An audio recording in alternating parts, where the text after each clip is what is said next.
Hello. അങ്ങനെ ധനുഷ്കോടി ധനുഷ്കോടിക്ക് പോകുന്നൊരു വഴിയാണിത്. അത് ചെക്കിംഗ് ഒക്കെ ഉണ്ടായിരുന്നു. ലൈക്ക് പ്ലാസ്റ്റിക് ബോട്ടിൽ ഉണ്ടെങ്കിൽ നമുക്ക് 20 റുപ്പീസ് കൊടുത്ത് അവിടെ ഒന്നും ഇടാൻ പാടില്ല എന്നുള്ളത്. അങ്ങനെ നമ്മൾ again we have started the journey. രണ്ട് സൈഡും ഏകദേശം ഫുള്ളി എന്താ പറയുക, ചെറിയ ചെറിയ കുറ്റിക്കാടുകൾ പോലെയാണ്. അങ്ങനെ നമ്മൾ ധനുഷ്കോടി എത്താറാകുമ്പോൾ അവിടെ നിന്ന് എത്തുന്നതിൻ്റെ തന്നെ ഒരു ലെഫ്റ്റിലോട്ട് ഒരു വഴിക്ക് പോകുമ്പോൾ നമുക്ക് ഇങ്ങനെയൊരു അത് സീഷോറിൽ തന്നെ ഒരു ടെമ്പിളാണ്. ദെൻ ഒരു എൻട്രൻസ്, ധനുഷ്കോടീൻ്റെ ഒരു എൻട്രൻസ് എന്ന് പറഞ്ഞാൽ നേരത്തെ കണ്ട ആ ഒരു ലൈറ്റ് ഹൗസ്. ആ ലൈറ്റ് ഹൗസ് ആക്ച്വലി പുതിയതാണ്. 1964 സുനാമി ഉണ്ടായിരുന്നു ധനുഷ്കോടിയിൽ. അന്നത്തെ ആ ഒരു സുനാമിയിൽ ആ ഒരു ലൈറ്റ് ഹൗസ് മാത്രമല്ല, എറൗണ്ട് ഒരു ധനുഷ്കോടീൻ്റെ എറൗണ്ട് ഒരു 9 കിലോമീറ്റേഴ്സ് തന്നെ ഇപ്പോൾ കടലിൻ്റെ അടിയിൽ ഉണ്ടെന്നാണ്. ഇപ്പോൾ പുതിയതായിട്ട് അവിടെ ഒരു പാലം പണിതിട്ടുണ്ടായിരുന്നു ശ്രീലങ്കയ്ക്ക് പോകാനുള്ളതും. അവിടെ നിന്ന് ധനുഷ്കോടീൻ്റെ എൻഡിൽ നിന്ന് ശ്രീലങ്കയ്ക്ക് ആകെ 14 കിലോമീറ്റേഴ്സേ ഉള്ളൂ. അതിനൊരു പാലം, അതും ആക്ച്വലി ഇപ്പം കടലിൻ്റെ അടിയിൽ ആയിട്ടുണ്ട്.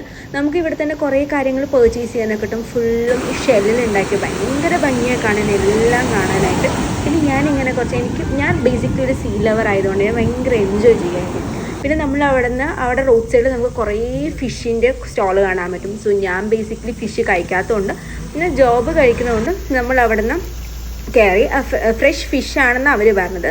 കുറച്ച് നല്ലൊരു കട നമ്മൾ ഈ ഒരു ഷോപ്പിലോട്ട് കയറി. അവിടുന്ന് ഒറ്റ ഫിഷേ മേടിച്ചുള്ളൂ. എറൗണ്ട് അതിനൊരു 150 റുപ്പീസാണ് മേടിച്ചത്. അങ്ങനെ ഫിഷ് ഫ്രൈ ചെയ്തു. ഈ ഒരു ചേച്ചിയായിരുന്നു അത് നമുക്ക് ചെയ്തു തന്നത്. ഫിഷ് കഴിച്ചപ്പോൾ ടേസ്റ്റ് ഉണ്ടായിരുന്നു എന്നാണ് പറഞ്ഞത്. നല്ലൊരു ഫിഷ് ഫ്രൈ തന്നെയാണ്, ഒത്തൻറ്റിക് ആയിട്ടുള്ളൊരു ടേസ്റ്റ് ഉണ്ട് എന്നാണ് പറഞ്ഞത്.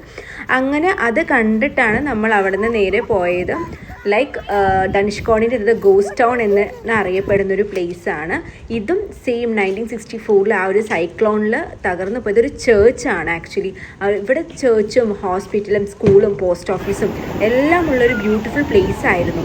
അന്നത്തെ സൈക്ലോണിൽ ആക്ച്വലി എല്ലാം എന്താ പറയുക, നശിച്ചു പോവുകയാണ് ചെയ്തത്. എല്ലാം കടലിൻ്റെ ഉള്ളിൽ സ്റ്റിൽ ഇപ്പോഴും ഉണ്ടെന്നാണ് അവിടെയുള്ള ആൾക്കാരെ പറയണത്. ഈ ഒരു പ്ലേസിൽ ഫിഷർമാൻ അവർക്ക് മാത്രമാണ് താമസിക്കാൻ പറ്റത്തുള്ളൂ. പിന്നെ അവിടുത്തെ നേറ്റീവ്സിനും അവർക്ക് മാത്രമാണ് ഇവിടെ ഇപ്പോൾ ഉള്ളൂ. ബാക്കി ഇവിടെ സ്റ്റേയോ അങ്ങനത്തെ കാര്യങ്ങളൊന്നുമില്ല. നമുക്ക് രാമേശ്വരത്തിൽ നിന്നും വന്ന് അവിടെ സ്റ്റേ ചെയ്ത് ധനുഷ്കോടിക്ക് പോകണം. അതാണ് ആക്ച്വലി വരുന്നത്.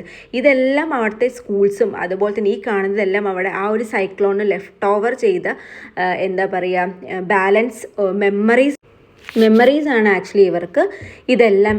ഇനി നെക്സ്റ്റ് ഒരു വീഡിയോയിൽ കാണുന്നവരെ ബൈ.